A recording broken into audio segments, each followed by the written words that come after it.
मेरे प्यारे बच्चों ये सवाल भी हूबहू सेम ही है। थोड़ा सा आपको लगेगा कि डिफिकल्ट है, लेकिन डिफिकल्ट नहीं है।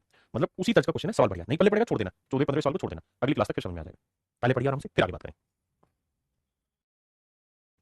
देखिए बाबू, सवाल में कह रहा है a liquid P is 1:3/7 times as heavy as water. कहता है कि लिक्विड पी है, एक लिक्विड पी है, वो पानी से 1/3/7 गुना भारी है। 1/3/7 का मतलब 7 एकम 7 होती है, 10/7 गुना भारी है। यानी अगर 1 किलो पानी का वजन 7 किलो है, मतलब 1 लीटर पानी का वजन अगर 7 किलो है, तो कह रहा है कि लिक्विड पी का जो वजन होगा वो 10 किलो होगा। सिर्फ समझाने के लिए ले रहा हूं किलोग्राम लीटर। कह रहा है कि भैया लिक्विड पी का वेट पानी से 10/7 गुना है। अगली लाइन में कह रहा है water is 1:255 times as heavy as another liquid Q.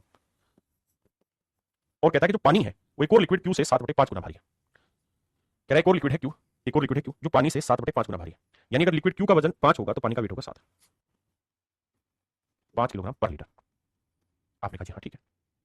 यहां तक मेरे प्यारे बच्चों, मेरे नन्हे मुन्ने बच्चों, किसी भाई बहन को कोई छोटी सी भी दिक्कत है तो खुल के मुझे बताएं। कहीं दूर दूर तक कोई प्रॉब्लम है, कोई बात समझ में ना आ रही हो तो मुझे समझाएं। सवाल में कहा कि भाई लिक्विड पी है वो पानी से इतना भारी है, पानी जो है वो लिक्विड क्यू से इतना भारी है। अब अगली लाइन में क्या कह रहा है, अगर आपको ये बात समझ में आ गई मेरे बेटे तो अगली लाइन में वो ये कह रहा है कि भाई ये बात तो हमें समझ में आ गई कि पी का वजन अगर 10 है तो वाटर का वजन 7 है, तो क्यू का वजन 5 है। ये बात पल्ले पड़ी। अब आ गया जी। तो आगे सवाल में ये कह रहा है क्या, कहता है द्रव पी की मात्रा को द्रव क्यू के 7 लीटर की मात्रा में मिलाया जाता है। कहता है पी और क्यू को मिलाया जाता है, पी और क्यू को मिलाया जाता है। क्यू की कितने लीटर मात्रा ले रहे हैं, 7 लीटर मात्रा ले रहे हैं, ताकि मिश्रण का वजन उतना हो सके जितना पानी के आयतन के समान हो। कहता है मिश्रण का जो वजन होगा वो कितना होगा, पानी के वेट के अकॉर्डिंग। पानी का वेट कितना है, 7, यानी 7 किलोग्राम पर लीटर है। क्यू का वेट है 5 किलोग्राम पर लीटर, समझने के लिए।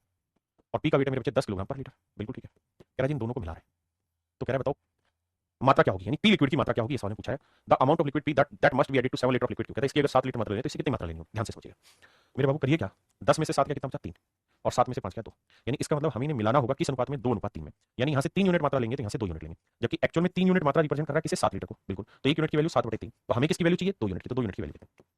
तो आंसर होगा मेरे प्यारे बच्चों 14/3, 3 चौक 12, 4 सही 2/3 लीटर। तो मेरे नन्हे मुन्ने प्यारे बच्चों मेरा राइट आंसर होगा 4 सही 2/3 लीटर। मेरे नन्हे मुन्ने प्यारे बच्चों आपका राइट आंसर जो होगा 4 सही 2/3 लीटर। ऑप्शन